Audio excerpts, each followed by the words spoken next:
Expérience de mort imminente de Samuel Harrison. Je m'appelle Samuel Harrison, et si je suis ici aujourd'hui pour partager cette histoire, ce n'est pas parce que j'y ai été poussé par un désir personnel. C'est une mission, un devoir, une charge que Jésus lui-même m'a confiée. Vous savez, dans la vie, on traverse des moments où tout change en un instant, des instants où ce que l'on croyait immuable s'effondre. C'est exactement ce qui m'est arrivé le 15 janvier 2025. Ce jour-là, je suis mort. Pas au sens figuré, mais cliniquement, physiquement, pour 9 longues minutes. Et dans cet entre-deux, là où le temps s'efface, j'ai vu ce qui dépasse notre compréhension humaine. Ce que j'ai vu et entendu, je suis ici pour le raconter, parce que cette vérité pourrait changer votre vie, comme elle a changé la mienne. Pendant presque 3 décennies, j'ai été pompier en Californie, au service du département de la protection forestière et de lutte contre les incendies. Ce métier, pour moi, n'était pas juste une carrière, c'était une vocation, un appel. Je me souviens encore de mes premières missions, de la chaleur suffocante des flammes, du rugissement assourdissant des incendies et de cette peur sourde qui ne me quittait jamais. Mais au milieu de tout cela, il y avait une paix étrange, presque surnaturelle. Chaque fois que je franchissais les frontières du danger, je sentais une force plus grande que moi, comme une main invisible qui me guidait et me protégeait. Avec le temps, cette conviction a pris racine en moi. Dieu était avec moi, dans chaque feu, chaque souffle, chaque instant. Même après ma retraite, je ne pouvais pas m'éloigner de cette vie. J'ai continué en tant que consultant, formateur, transmettant aux nouvelles générations tout ce que j'avais appris. Pour moi, c'était plus qu'un travail, c'était un héritage. Mais cette routine, ce quotidien familier, allait être brisé ce matin de janvier. Ce jour-là, le soleil s'était levé comme d'habitude sur les collines californiennes. L'air était frais, et le ciel, d'un bleu limpide, ne laissait rien présager de ce qui allait se passer. Je me rendais à une formation sur la sécurité incendie dans une petite église locale. J'avais toujours aimé ces sessions, pas seulement pour le savoir qu'elles transmettaient, mais pour les visages que je voyais, pour les discussions autour du café, pour ce sentiment de communauté. Alors que je conduisais sur une route tranquille, un malaise s'est emparé de moi. Une douleur, d'abord légère, est apparue dans ma poitrine. Je me suis dit que ce n'était rien, peut-être un peu de fatigue ou une tension passagère. Mais la douleur s'est intensifiée, devenant presque insupportable. Mon souffle est devenu court, chaque inspiration semblant plus difficile que la précédente. J'ai pris une décision instinctive, m'arrêter sur le bas-côté. Peut-être qu'un moment de repos suffirait à remettre les choses en ordre, mais ce n'était pas le cas. Alors que je posais ma tête contre le volant, tout est devenu noir. Pas un noir vide ou terrifiant, mais une obscurité étrange, comme une transition, un pont vers autre chose. Et cette autre chose allait changer ma vie pour toujours. La première chose qui m'a frappé après avoir perdu conscience, ce n'était pas l'obscurité ou le vide. C'était une lumière différente de tout ce que j'avais vu auparavant. Ce n'était ni le néon froid d'un hôpital, ni la douceur d'un lever de soleil. C'était une lumière vivante, vibrante, qui semblait émaner de partout et nulle part à la fois. Elle n'aveuglait pas, mais enveloppait, réchauffait, apaisait. Dans cette lumière, j'ai senti une paix que je n'avais jamais connue.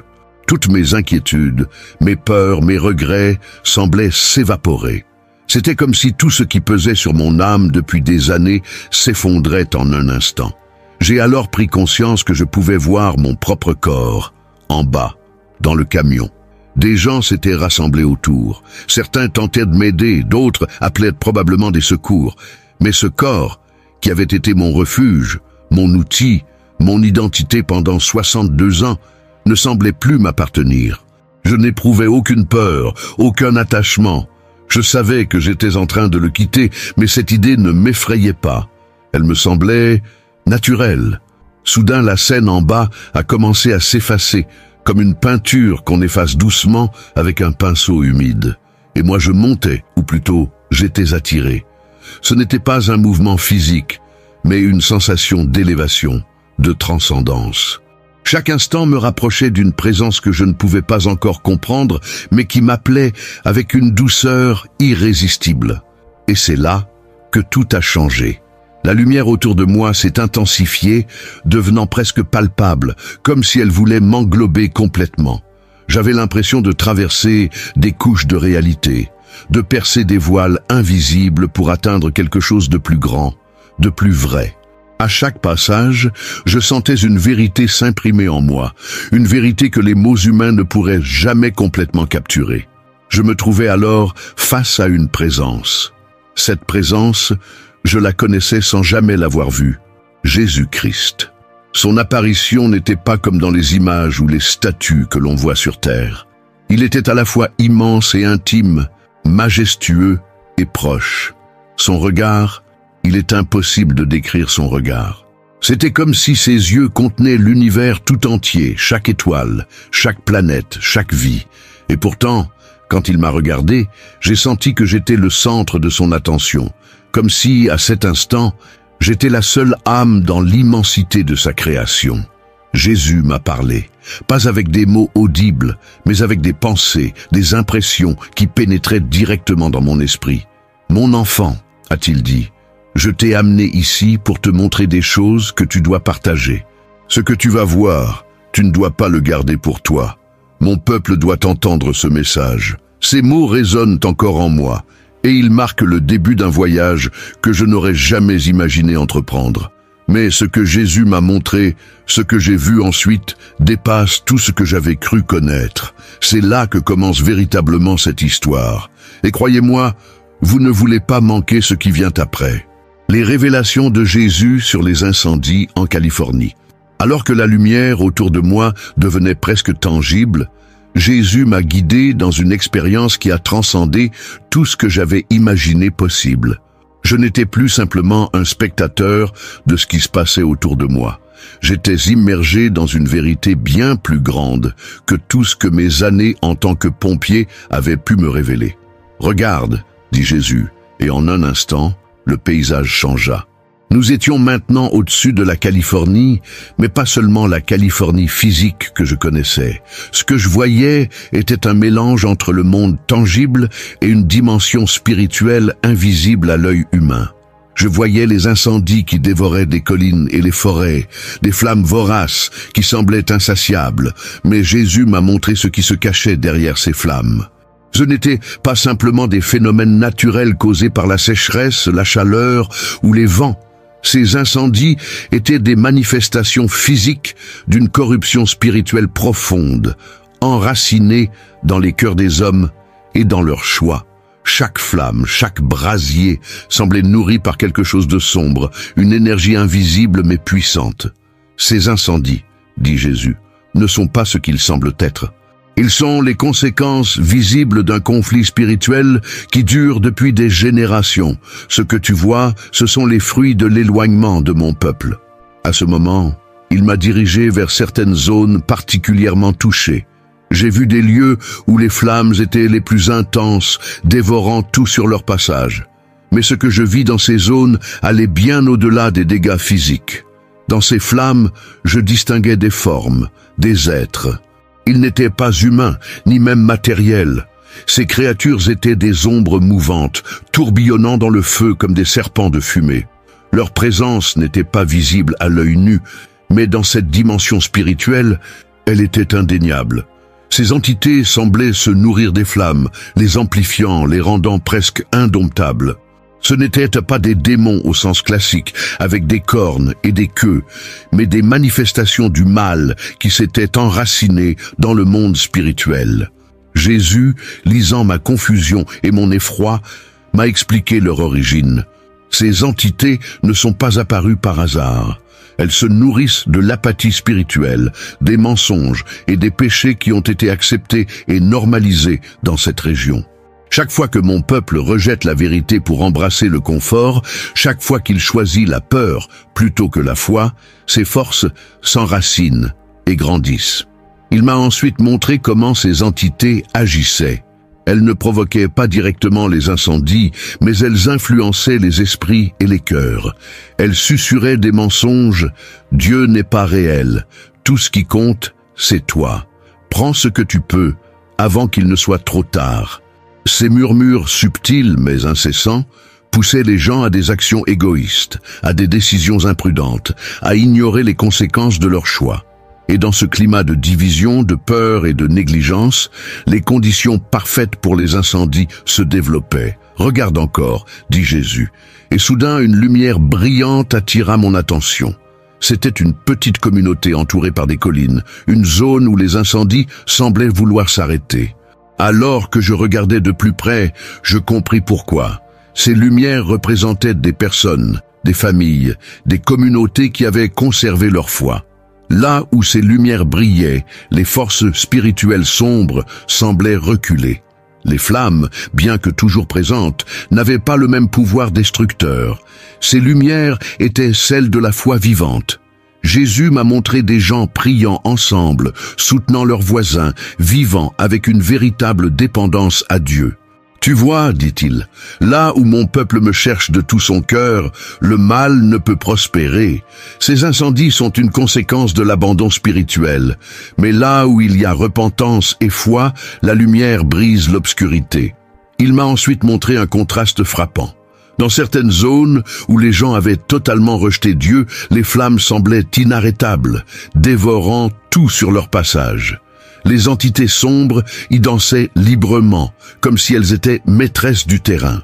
Mais là où les lumières de la foi brillaient, elles semblaient hésiter, comme si elles ne pouvaient pénétrer ce sanctuaire spirituel. Ce que Jésus m'a montré ensuite était encore plus bouleversant. Il m'a révélé que ces incendies n'étaient qu'un avertissement, un signe des choses à venir si les cœurs ne changeaient pas.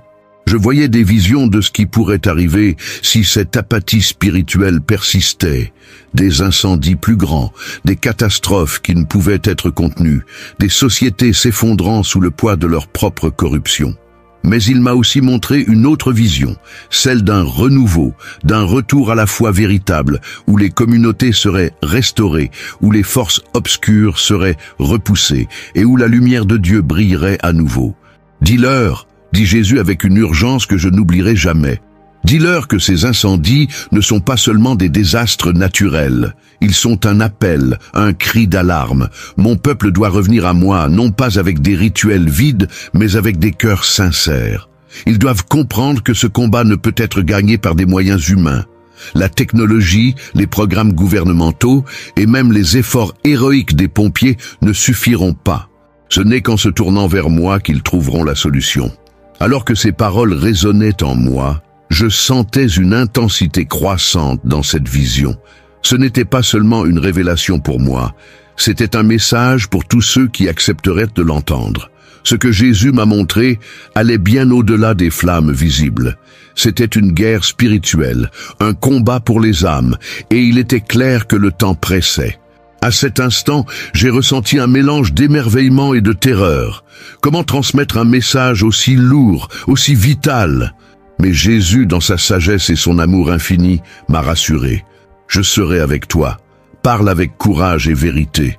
Ceux qui ont des oreilles pour entendre comprendront. Et c'est à ce moment précis que je compris que ma vie ne serait plus jamais la même. Ce que j'avais vu et appris n'était que le début. Ce message devait être porté, quoi qu'il en coûte. Le rôle de la foi et de la spiritualité.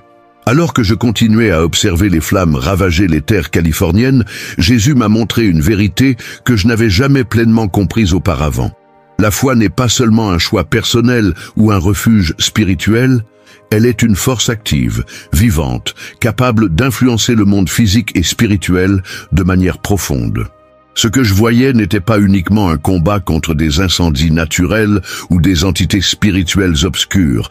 C'était une bataille pour les cœurs, les esprits et les âmes. Et cette bataille ne pouvait être gagnée qu'à travers une foi authentique et vivante. Jésus m'a montré des images de communautés à travers la Californie. Dans certaines, les gens étaient accablés par la peur, l'apathie ou la colère. Ces émotions, bien que compréhensibles face à la destruction, formaient un terrain fertile pour les forces obscures. Chaque pensée de désespoir, chaque acte d'égoïsme ou de division renforçait l'influence de ces entités spirituelles. Mais dans d'autres communautés, c'était différent. J'ai vu des familles se rassembler pour prier, des voisins partager leurs ressources, des églises ouvrir leurs portes, non pas pour des rituels vides, mais pour de véritables rencontres avec Dieu. Ces endroits brillaient littéralement de lumière dans la dimension spirituelle. Jésus a souligné un point crucial. La foi véritable n'est pas un concept abstrait ou une simple tradition. Elle est une relation vivante avec moi, un engagement profond à suivre ma voie, même lorsque le chemin est difficile. Il m'a montré comment, dans ces communautés lumineuses, les gens choisissaient de mettre Dieu en premier, non pas par obligation ou par peur, mais par amour et confiance. Ces choix, bien que simples en apparence, avaient un impact immense dans le domaine spirituel. Chaque prière sincère, chaque acte de générosité, chaque décision de pardonner créait des ondulations de lumière qui repoussaient l'obscurité. Mais Jésus m'a aussi montré que cette foi ne pouvait pas être superficielle ou occasionnelle. Il m'a révélé que beaucoup de personnes qui se considéraient comme croyantes vivaient en réalité une foi tiède, centrée sur le confort plutôt que sur la conviction. Mon Église, dit-il avec une tristesse palpable, a souvent perdu son premier amour. Elle a troqué la passion pour des programmes, la vérité pour la popularité et la profondeur pour la superficialité. Ces paroles m'ont frappé en plein cœur. Je pouvais voir à quel point cette vérité résonnait avec ce que je connaissais de ma propre vie et de la société autour de moi. Jésus m'a ensuite montré ce qui se passe lorsque la foi véritable est remplacée par une routine religieuse. J'ai vu des églises remplies de personnes qui assistaient au service par habitude, mais dont les cœurs étaient ailleurs. Ces lieux, bien qu'apparemment actifs, étaient spirituellement sombres. Les prières qui y étaient de fait étaient mécaniques, dénuées de sincérité ou de connexion réelle avec Dieu. Et dans ces zones, les entités spirituelles obscures prospéraient, utilisant cette apathie pour renforcer leur emprise. Cependant, là où les églises redevenaient des maisons de prière véritables, tout changeait. Jésus m'a montré des visions de culte pleins d'adoration sincère où les gens ne venaient pas pour être vus ou pour suivre des traditions, mais pour chercher la face de Dieu avec tout leur cœur. Ces églises brillaient d'une lumière éclatante et dans leur rayonnement, les forces obscures perdaient leur puissance. Les communautés autour de ces églises devenaient des refuges spirituels, des lieux où la paix et l'amour pouvaient croître même au milieu des flammes physiques. Mais Jésus m'a averti, ce renouveau de la foi ne viendra pas sans effort. Beaucoup cherchent des solutions rapides, des réponses faciles, des miracles instantanés. Mais la foi véritable demande un engagement quotidien, un choix constant de me mettre en premier. Il m'a montré des images de familles éteignant leurs écrans pour passer du temps ensemble en prière, de groupes se réunissant pour étudier la Bible et encourager les uns les autres. Ce n'étaient pas des actes spectaculaires, mais des gestes simples, faits avec amour et intention, et ils avaient un impact spirituel énorme. J'ai également vu à quel point cette foi vivante était contagieuse. Là où une personne choisissait de mettre Dieu en premier, cela inspirait les autres autour d'elle à faire de même. Un père qui décidait de prier avec sa famille, une mère qui montrait un exemple de pardon, un jeune qui choisissait de vivre selon les principes de Dieu, tous ces actes créaient des ondulations de lumière qui se propageaient dans leur communauté. Jésus m'a montré que cette foi pouvait transformer non seulement des individus, mais des villes entières. Pourtant, cette transformation nécessitait une décision. Jésus a été clair. Mon peuple doit choisir. Il ne peut plus rester indécis, partagé entre le monde et moi. Ceux qui me cherchent de tout leur cœur trouveront la vie, mais ceux qui continuent à m'ignorer ou à me rejeter verront les conséquences de leur choix. Ces paroles, bien que dures, étaient empreintes d'amour. Jésus ne disait pas cela pour condamner, mais pour avertir et appeler à un retour sincère. À la fin de cette partie de la vision, Jésus m'a montré une image pleine d'espoir, celle d'une Californie où la lumière de la foi brillait de nouveau, où les communautés étaient restaurées, où les incendies spirituels et physiques perdaient leur emprise. Mais il m'a également rappelé que ce futur dépendait de nos choix. « Dis-leur, m'a-t-il dit, que la foi n'est pas une option parmi d'autres, Elle est la clé pour vaincre l'obscurité. Mais ils doivent agir maintenant, avant qu'il ne soit trop tard. Ces paroles, si simples et pourtant si profondes, résonnent encore en moi. Ce que j'avais vu jusque-là n'était qu'un début. Il était clair que le chemin vers la restauration demandait un engagement collectif, une foi véritable et une détermination à résister aux forces qui cherchaient à détruire. Et pourtant, malgré l'ampleur du défi, je savais que l'espoir était réel, car là où Dieu est présent, rien n'est impossible. L'appel à l'action. Alors que les visions se succédaient, une vérité devenait de plus en plus claire. Ce que Jésus me montrait n'était pas simplement une observation ou une explication, c'était un appel urgent et direct, adressé à chaque personne, chaque communauté, chaque église. Les incendies en Californie n'étaient pas uniquement une tragédie naturelle, ils étaient un avertissement, un signal clair que le temps était venu de choisir. Et ce choix devait être fait maintenant, sans délai ni hésitation. Jésus m'a montré les cœurs des hommes, divisés entre deux réalités. D'un côté, le monde, avec ses distractions infinies, ses promesses vides et son insistance à mettre l'égoïsme au centre. De l'autre côté, une relation vivante avec lui, un chemin difficile mais rempli de paix, de vérité et d'espoir éternel. Mon peuple, a-t-il dit avec une intensité qui semblait vibrer dans l'air, doit revenir à moi. Mais pas avec des demi-mesures ou des engagements tièdes. Ce retour doit être total, sincère, profondément ancré dans leur cœur. Il m'a montré à quoi ressemblait ce retour.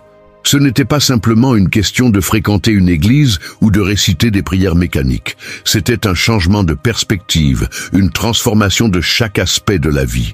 J'ai vu des familles s'asseoir ensemble pour prier, des pères reprendre leur rôle spirituel en guidant leur foyer avec amour et foi.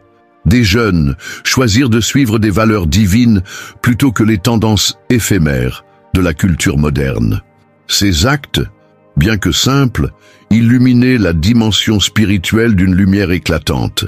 Mais Jésus m'a aussi montré que ce retour ne viendrait pas sans sacrifice. Ils doivent abandonner ce qui les éloigne de moi, a-t-il dit. Et dans cette vision, j'ai vu des chaînes spirituelles se briser, des dépendances, des habitudes destructrices, des idéaux matérialistes qui avaient pris la place de Dieu dans le cœur des hommes. Chaque chaîne brisée libérait une lumière qui repoussait les ténèbres. Mais ce processus, bien que libérateur, n'était pas facile. Il demandait du courage, de l'humilité et une volonté de lâcher prise sur tout ce qui empêchait une véritable relation avec Dieu.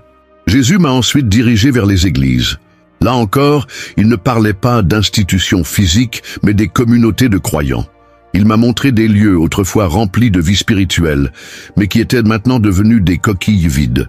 Les programmes avaient remplacé la prière, les performances avaient remplacé la passion et le confort avait pris la place du courage. Ces églises, dit Jésus avec une douleur perceptible, doivent redevenir des maisons de prière, des refuges de foi véritables, où mon peuple me cherche avec sincérité et dévotion. Il m'a ensuite montré ce qui pourrait arriver si ces églises répondaient à son appel. J'ai vu des congrégations se lever, non pas pour se conformer à la culture environnante, mais pour devenir des phares de vérité et d'espoir. Ces églises n'étaient pas parfaites, mais elles étaient authentiques. Elles accueillaient les perdus, soutenaient les faibles et offraient une véritable communauté à ceux qui en avaient soif. Et dans ces églises, la lumière de Dieu brillait avec une intensité qui dissipait même les ténèbres les plus épaisses. Cependant, Jésus m'a aussi montré le coup de l'indécision. Il m'a révélé ce qui se passerait si son appel était ignoré, si les cœurs restaient endurcis. Les incendies, tant physiques que spirituels, continueraient de se propager. Les communautés s'effondreraient sous le poids de la peur et du désespoir. Les forces obscures gagneraient du terrain, non pas parce qu'elles étaient invincibles, mais parce qu'on leur laissait la place d'opérer. Ce futur était sombre, mais Jésus m'a rappelé que ce n'était pas une fatalité. Le choix est entre leurs mains, dit-il, mais le temps est court, ils doivent agir maintenant. J'ai également vu l'impact personnel de cet appel. Jésus m'a montré que chacun de nous, peu importe son passé ou ses faiblesses, a un rôle à jouer. Il m'a révélé que chaque acte de foi, aussi petit soit-il, a un effet dans le domaine spirituel. Une simple prière sincère, un acte de gentillesse, un choix de mettre Dieu en premier, tout cela contribue à repousser l'obscurité et à faire briller la lumière. Enfin, Jésus m'a laissé avec une vision pleine d'espoir, celle d'une Californie transformée. Ce n'était pas un rêve utopique, mais une réalité possible, construite sur des cœurs repentants et des vies transformées. J'ai vu des familles restaurées, des églises vibrantes de foi et des communautés unies dans l'amour de Dieu. Les incendies physiques étaient toujours là, mais leur intensité avait diminué. Les forces spirituelles sombres reculaient, incapables de résister à la lumière collective d'un peuple qui avait choisi de répondre à l'appel de Jésus. Alors que cette partie de la vision s'estompe, je ressens encore l'urgence de ces paroles. Dis-leur que je les aime, dis-leur qu'il n'est pas trop tard, mais dis-leur aussi que le moment de choisir est maintenant. Cet appel n'est pas seulement pour ceux qui vivent en Californie ou qui font face à ces incendies. C'est un appel universel, adressé à chacun de nous, là où nous sommes. Jésus nous tend la main, mais c'est à nous de décider si nous la saisirons. Le choix est devant nous, et le temps presse. Les implications théologiques. Alors que les visions de Jésus continuaient à se déployer, une dimension plus profonde de ces révélations commençait à émerger. Les incendies en Californie n'étaient pas seulement une réalité physique ou une métaphore spirituelle. Ils portaient en eux des implications théologiques puissantes, touchant au fondement même de la foi chrétienne. Jésus m'a montré que derrière ces flammes destructrices se jouaient des vérités éternelles sur le ciel, l'enfer, le péché et la rédemption. La première vérité qu'il m'a révélée concernait l'existence du ciel et de l'enfer. Dans la société moderne, ces concepts sont souvent perçus comme des idées abstraites, symboliques ou reléguées à des mythes anciens. Mais Jésus m'a montré leur réalité absolue. Il m'a montré comment chaque âme, au-delà de sa vie terrestre, est destinée à l'éternité. Cette éternité, m'a-t-il expliqué, dépend entièrement de la relation que l'on entretient avec Dieu sur terre. Ce n'est pas une question de mérite ou de bonnes actions, mais de cœur. Avons-nous accepté l'amour de Dieu ou l'avons-nous rejeté? J'ai vu des visions de ces réalités éternelles, le ciel, un lieu de paix parfaite, débordant de la présence de Dieu, où chaque âme est pleinement connue et aimée. Un lieu où la douleur, la peur et le chagrin n'existent plus, remplacés par une joie inexplicable. Mais j'ai aussi vu l'enfer, non pas comme un endroit caricatural de flammes et de démons, mais comme un lieu de séparation totale de Dieu. Cette séparation, m'a-t-il expliqué, est le résultat des choix de ceux qui ont refusé son amour. Ce n'est pas Dieu qui envoie quelqu'un en enfer, mais les âmes elles-mêmes qui choisissent de s'éloigner de lui, refusant la lumière et la vérité. Cette compréhension m'a profondément marqué. Elle m'a rappelé que chaque jour, chaque décision, chaque pensée a des conséquences éternelles. Et ces incendies en Californie, bien qu'effrayants dans leur intensité, étaient aussi un rappel de cette réalité plus vaste. Jésus m'a dit, ces flammes sont une image de ce que le péché fait à une âme. Il consume, détruit et laisse derrière lui un vide. Mais là où il y a repentance et foi, je peux restaurer ce qui a été perdu. Il m'a ensuite montré les différentes formes que prend le péché dans notre monde moderne. Ce n'étaient pas seulement les péchés évidents, comme la violence ou la malhonnêteté, c'étaient aussi les subtilités, l'orgueil déguisé en ambition, l'égoïsme masqué par la recherche du confort, la spiritualité superficielle qui remplace une véritable foi. Jésus m'a expliqué que ces péchés, bien qu'apparemment insignifiants, ouvrent la porte à l'obscurité spirituelle. Et cette obscurité, lorsqu'elle est ignorée ou normalisée, donne naissance à des conséquences physiques et spirituelles. Cependant, au milieu de cette réalité sombre, il y avait une lumière éclatante, la rédemption offerte par Jésus-Christ. Il m'a montré comment sa mort et sa résurrection avaient changé le cours de l'histoire humaine. Par son sacrifice, chaque personne a la possibilité de briser les chaînes du péché, d'échapper aux flammes de l'enfer et de vivre une vie remplie de sa lumière et de son amour. Mon sang, dit-il, a été versé pour que personne ne soit perdu, mais chacun doit faire le choix de me suivre. Jésus m'a ensuite révélé le rôle crucial de son Église dans cette bataille spirituelle. Il m'a expliqué que l'Église n'est pas seulement un bâtiment ou une institution, mais une communauté vivante de croyants unis dans la foi. Mais il m'a aussi montré à quel point cette Église, dans de nombreux endroits, avait perdu son sens de la mission. Mon Église a trop souvent oublié pourquoi elle existe. Elle n'est pas là pour se conformer au monde, mais pour le transformer. Elle n'est pas là pour rechercher le confort, mais pour proclamer la vérité, même quand cela coûte cher. Dans cette vision, j'ai vu des églises redevenir des lieux de transformation. Elles n'étaient plus centrées sur des programmes ou des performances, mais sur la prière, la repentance et la foi active. J'ai vu des pasteurs prêcher avec passion et vérité, appelant leur congrégation à un engagement sincère envers Dieu. J'ai vu des croyants se lever, non pas pour juger ou critiquer, mais pour aimer, pour servir et pour briller comme des lumières dans les ténèbres. Enfin, Jésus m'a montré que les flammes destructrices que je voyais en Californie étaient aussi une image du jugement divin. Pas un jugement cruel ou arbitraire, mais un jugement fondé sur l'amour et la justice. Je ne permets pas ces choses pour détruire, dit-il, mais pour réveiller. Ces incendies sont un appel à revenir à moi avant qu'il ne soit trop tard. Ils sont à la fois une mise en garde et une invitation.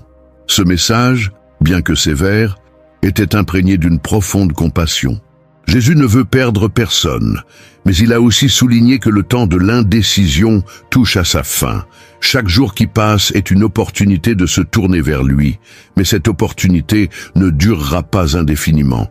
Alors que cette partie de la vision s'estompait, je sentais un poids sur mon cœur, mais aussi une clarté. Ce que Jésus m'avait montré n'était pas seulement une série d'images ou de concepts, c'était une vérité éternelle. Chaque âme est précieuse, chaque choix compte, et chaque instant est une opportunité de se rapprocher de lui.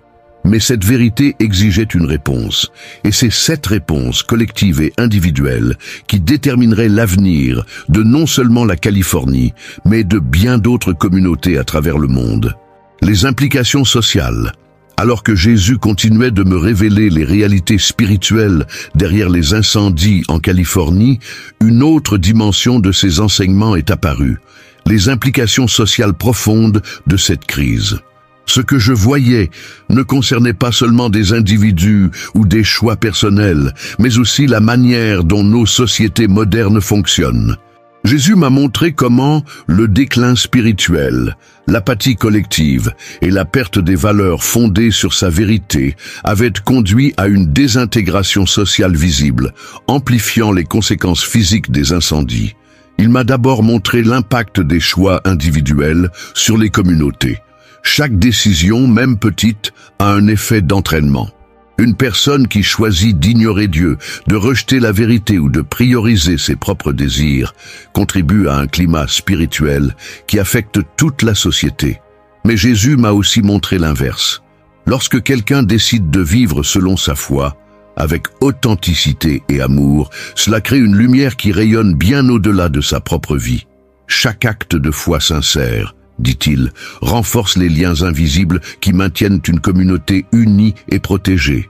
Ensuite, il m'a révélé comment la désintégration des valeurs spirituelles fondamentales avait conduit à une fragmentation des relations humaines. Dans ma vision, j'ai vu des familles divisées, des voisins indifférents les uns aux autres, des communautés isolées où les gens vivaient côte à côte sans jamais véritablement se connecter. Cette séparation, m'a expliqué Jésus, n'était pas seulement un résultat de la modernité, mais une conséquence directe de l'éloignement de Dieu.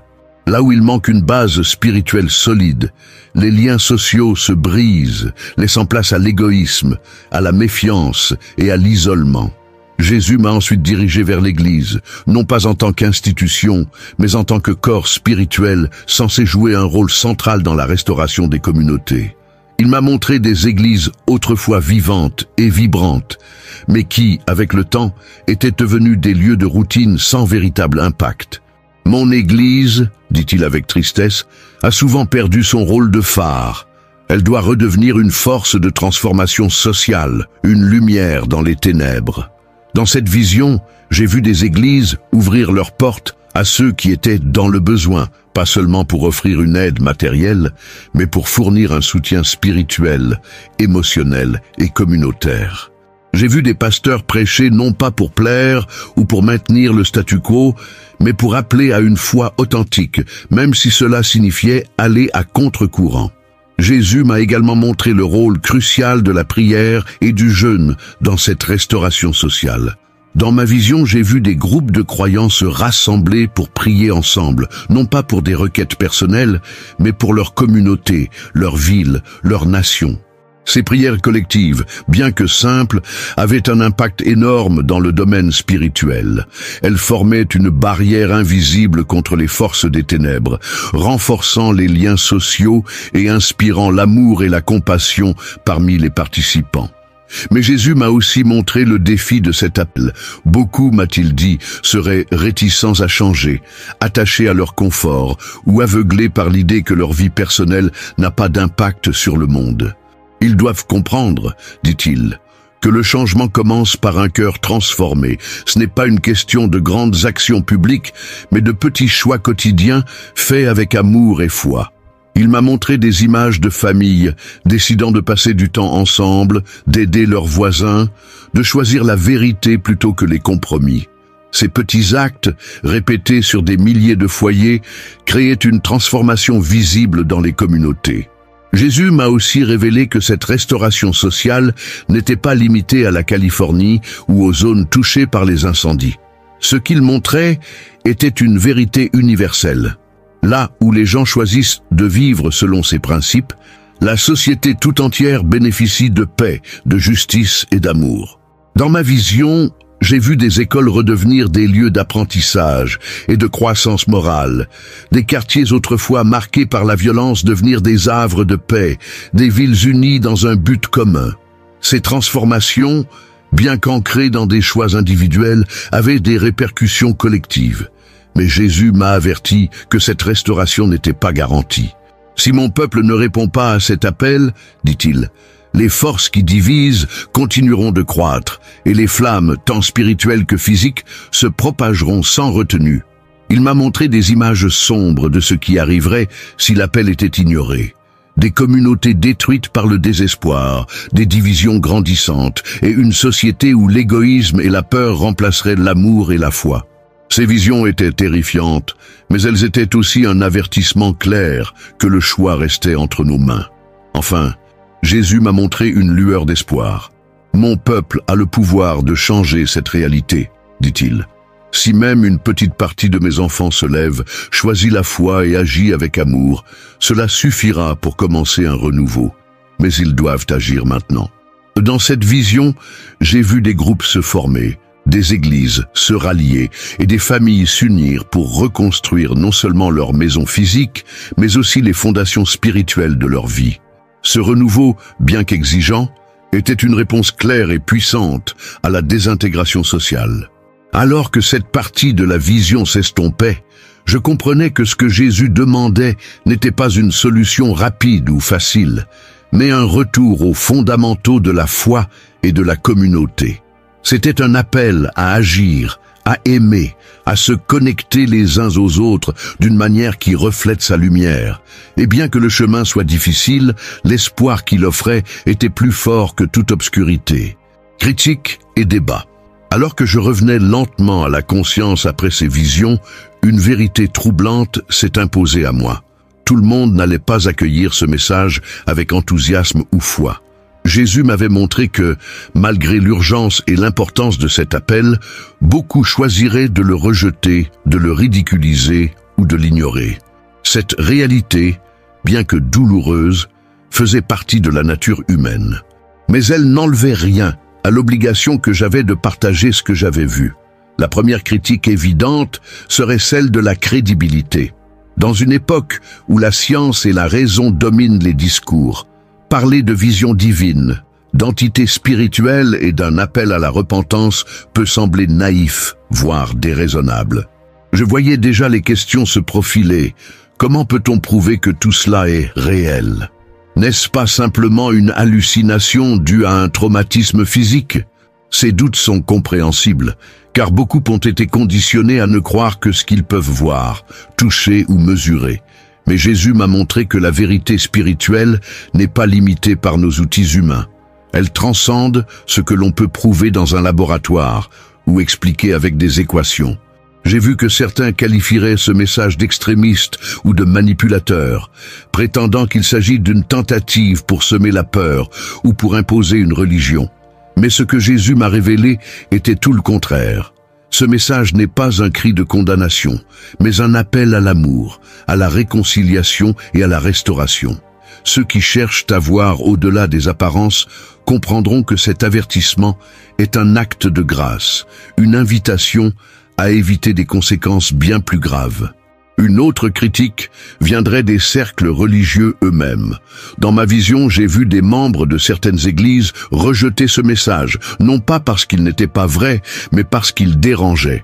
Beaucoup préfèrent une foi confortable, où les défis sont évités et où les vérités difficiles sont adoucies.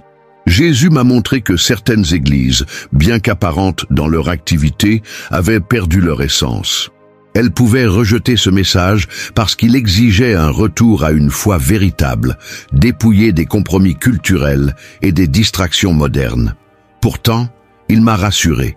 Même si certains rejettent ce que tu dis, il y en aura d'autres qui écouteront, qui comprendront et qui agiront.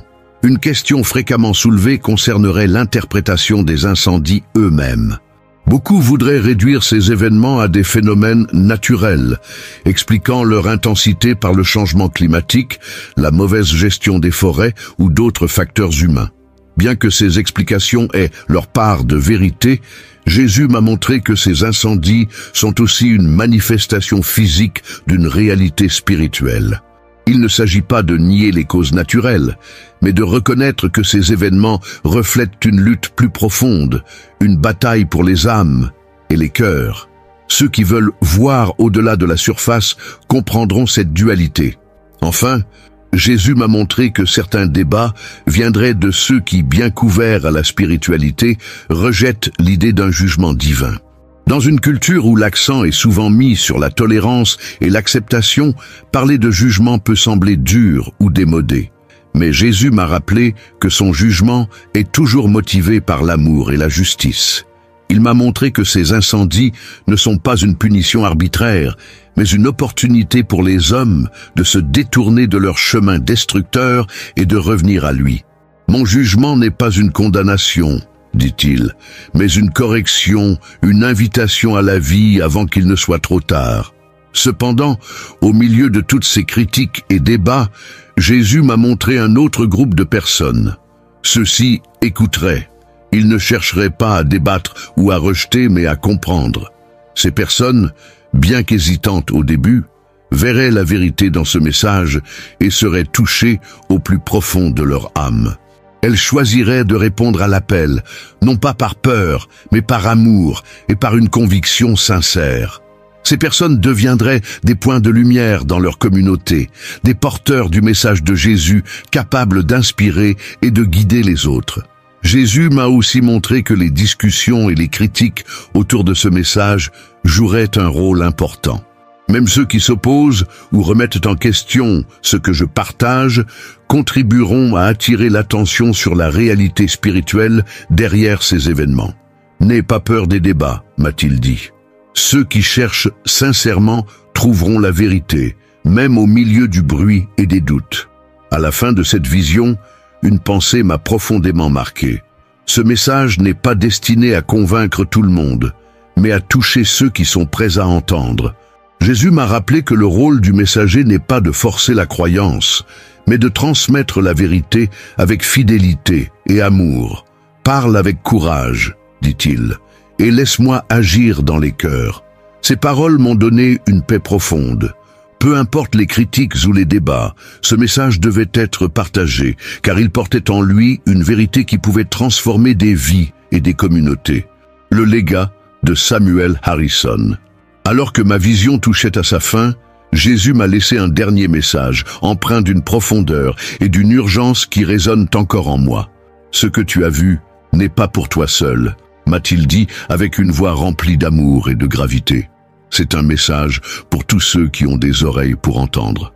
Partage-le fidèlement, sans crainte, car c'est ainsi que je travaillerai dans les cœurs de mon peuple. Ces paroles n'étaient pas seulement un appel à témoigner, elles portaient en elles une mission qui allait changer le cours de ma vie à jamais. Lorsque je suis revenu à mon corps, après 9 minutes de mort clinique, je savais que ma vie ne serait plus jamais la même. Les premiers instants furent marqués par une confusion intense, les visages des secouristes autour de moi, les sons des appareils médicaux, la sensation de reprendre mon souffle, comme si j'avais été arraché d'un autre monde. Mais au-delà de cette confusion physique, il y avait une clarté spirituelle. Chaque détail de ce que Jésus m'avait montré était gravé dans ma mémoire, comme une flamme vive qui refusait de s'éteindre. Le choc initial de revenir à la vie fut rapidement remplacé par une certitude écrasante. Je devais agir. Ce que Jésus m'avait montré n'était pas simplement une série de visions ou de concepts théologiques. C'était un appel à transformer des vies, à restaurer des communautés, à raviver une foi authentique dans un monde plongé dans l'apathie spirituelle. Mais la tâche semblait immense. Comment pouvais-je, un simple homme, porter un message si grandiose dans un monde souvent sourd à la vérité? Alors que je réfléchissais à cette question, une autre vision me revint en mémoire, celle des points de lumière, ces âmes sincères et fidèles qui brillaient dans l'obscurité spirituelle. Jésus m'avait montré que même les actes les plus modestes pouvaient avoir un impact immense.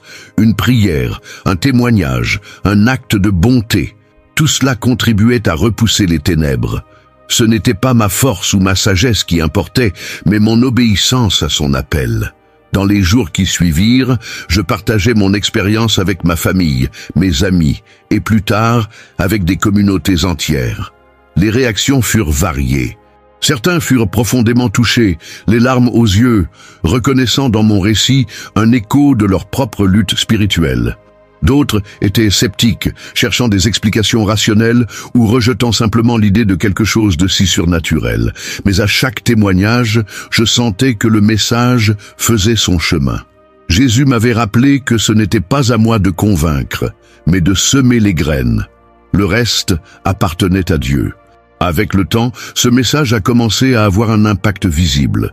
J'ai vu des églises se rassembler pour prier de manière plus sincère, des familles se reconnecter autour de la foi, et des communautés commencer à reconstruire non seulement leurs maisons, mais aussi leurs fondations spirituelles.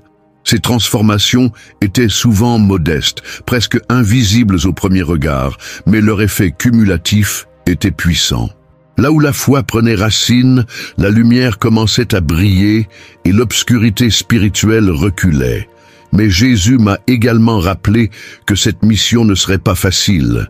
Il m'a montré que le chemin de l'obéissance est souvent semé d'obstacles, de critiques et même de persécutions. Pourtant, il m'a aussi promis sa présence constante. « Je serai avec toi », m'a-t-il dit, « dans chaque parole que tu prononces, dans chaque cœur que tu touches. Ne crains pas, car je suis fidèle. » Ce message n'est pas seulement un appel pour la Californie ou pour les régions touchées par les incendies. C'est un appel universel pour chaque individu, chaque famille, chaque communauté. Il transcende les frontières géographiques et culturelles, car il parle à une vérité fondamentale. Nous sommes tous appelés à choisir. Choisir entre l'apathie et l'action, entre l'égoïsme et l'amour, entre l'obscurité et la lumière. Ce choix, bien que profondément personnel, a des répercussions qui dépassent notre compréhension. Aujourd'hui, alors que je continue de témoigner de ce que j'ai vu et entendu, je ressens une profonde gratitude. Gratitude pour avoir été témoin de la grâce de Dieu, gratitude pour les vies transformées par ce message, et gratitude pour l'amour incommensurable de Jésus qui ne cesse d'appeler son peuple à revenir à lui. Mais cette gratitude s'accompagne aussi d'un sens aigu de l'urgence. Le temps est court et l'opportunité de répondre à cet appel ne durera pas éternellement. Alors que je termine ce témoignage, je m'adresse à vous directement. Ce que vous avez entendu aujourd'hui n'est pas une simple histoire. C'est une invitation, une opportunité de réfléchir, de prier et de choisir. Jésus vous appelle, tout comme il m'a appelé, non pas pour vous condamner, mais pour vous offrir une vie remplie de lumière, d'amour et d'espoir. Il est encore temps de répondre, mais ce temps n'est pas infini. Alors, je vous laisse avec cette question. Quel choix ferez-vous ?